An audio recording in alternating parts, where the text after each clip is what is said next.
అసెంబ్లీలో బాలకృష్ణ గారు వైఎస్ జగన్మోహన్ రెడ్డి గారి మీద చేసిన వ్యాఖ్యలు చాలా కఠినంగా ఉన్నాయి. ఎందుకంటే బాలకృష్ణ గారు ఆయనకి పార్టీలో ఎటువంటి పర్సనల్ విభేదాలు ఉన్నా బాలకృష్ణ గారు లోపల చేసుకోవచ్చు ఏదైనా.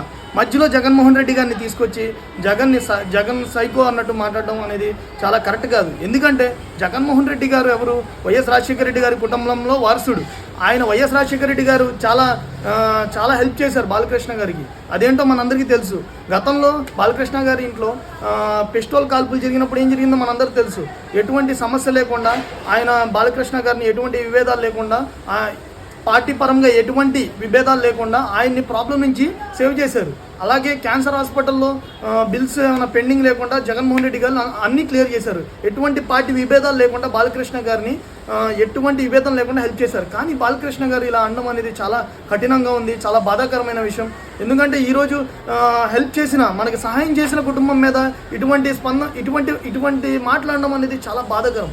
ఎవరైనా సహాయం చేస్తే మనం ఏం చేస్తాం? ఆ కుటుంబానికి పశ్చాత్తాపంగా ఉంటాం. ఎటువంటి పశ్చాత్తాపం లేకుండా సైకో అనడం అనేది చాలా కఠినమైన విషయం.